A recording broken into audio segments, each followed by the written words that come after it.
Right, the video just conked out, so this is going to have to be part 2. It said I had 8 minutes, but surely I wasn't talking for 8 minutes here, you never know with me. Right, anyway, so I was talking about that, and that's it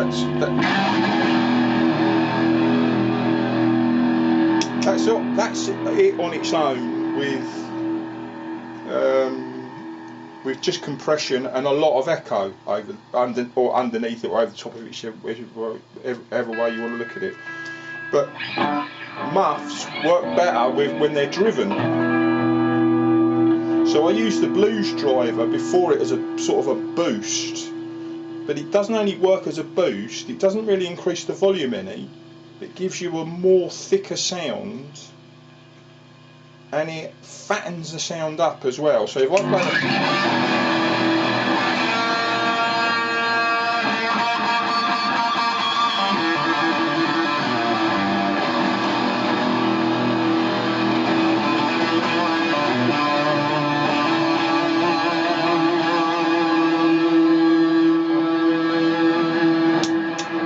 also does give you a lot more sustain as well. Right, now this O.B.E thing. This O.B.E thing is an amazing muff type circuit. It's the best one I've ever played overall. If I had to use one pedal, I'd use this one. I have got muffs, but I don't use them anymore, funnily enough. I've gone off using them. I use these muff sort of type circuits made by other people.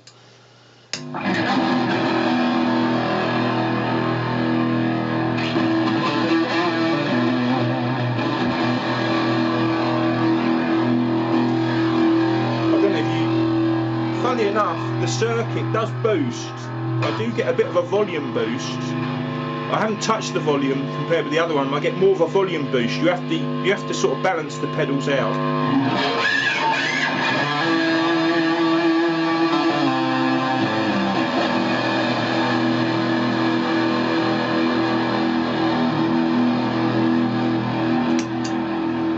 So basically, the principle is, I know this is out of order, but the lead goes in here, and that one is connected to that one, so it goes in that order.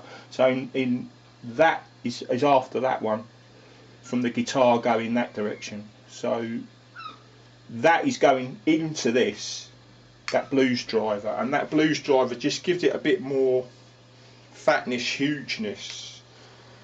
And the echo does the rest, and the compression flattens it all out and fattens it up. I was also talking to you about this E lady. As a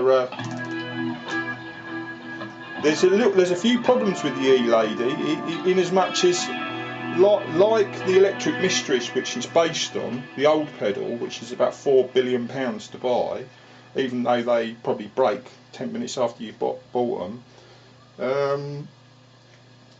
Old pedals are just worth a fortune, and it's ridiculous. But it's a brilliant little thing. This it cost me £40. This, and the only thing about it is the same as the Electric Mistress.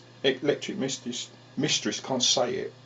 In as much as what happens is you get an appreciable. I don't know if you can hear the volume and whether how this is going to come across, but in the room it slightly reduces the volume. But apparently Electric Mistress did that as well. And whether they built that into the circuit to copy it, I don't know. If they have, it's a pretty stupid thing to do. But it's not that irritating, funny enough. The drop isn't enough to make you worry about it too much. And it is a very Gilmore-y pedal.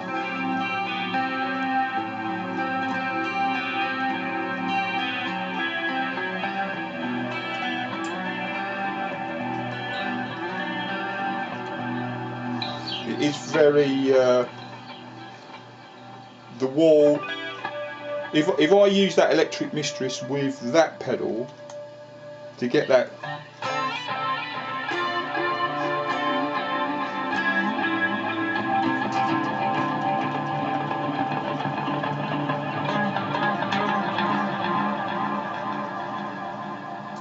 it's a very useful little pedal, that. So anyway, I'm gonna upload these videos anyway, these 2 videos, and then if you have any more questions, then just send them to me, and I'll explain it either in a comment if possible. I mean, the reason for doing these videos is that you imagine to write all that in a comment is pretty tricky, because you know, it would take a long time. Not that I'm bothered, I've got plenty of time. I know how tricky these things are when especially if you're just starting. But the basic thing is that Big Muff and Fuzzies oftentimes work better when they're driven, and you know, so they're boosted. I put the boost before rather than after, so it pushes the fuzz. It gives the fuzz more oomph before you even switch it on, and compression is very important, and then the rest of the sort of the wall of sound is sorted out by the echo, by filling in all the gaps in the background sound. It's not just a sustain thing. The sustain is actually the sound, the background sound is actually made by the echoes continually going on in the background, and it makes it just sound like a big fat huge sound. Funnily enough, you're not the first person to ask me about this. I just took it as a given that I've been playing a long time, and you know, that this was sort of widely known, but perhaps it isn't, because obviously you'll hear old Gilmour used a Big Muff, and then you go and buy a Big Muff, and it doesn't give you anything like the sound that you was expecting. Well, Gilmour wasn't using a Big Muff, just one Big Muff.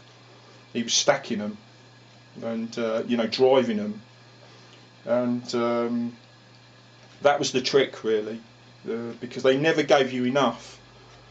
They give you that big fat huge sound, that crackly sort of fuzzy thing that muffs do, but it always sounds weedy on its own, and I think that might be the problem you's having. I'm not sure, obviously, because I've never heard it, but the way you explained it, it did sound to me like the sort of problem I had when I first bought a Big Muff. I was really disappointed with it, and in the old days I used to go the distortion route, because I could get a nicer sound out of a distortion. I mean, in them days I used to use bigger amplifiers as well. I was using 100-watt Marshalls at the time, and so that probably. But anyway, it certainly didn't help even with a single Big Muff. Without it being driven, it never worked. It never made the sound I wanted it to. It wasn't until I learned to drive it that it actually worked. Right. Yeah, sorry I didn't do this yesterday. I got caught up in something, and I just didn't have time to do it. But I'll always do it as quickly as I can. I promise you. If you need any help, then just comment me or whatever. And I'll you know, I've got one thing I have got at my disposal is time. Right. Anyway, all the best. Hope that helps.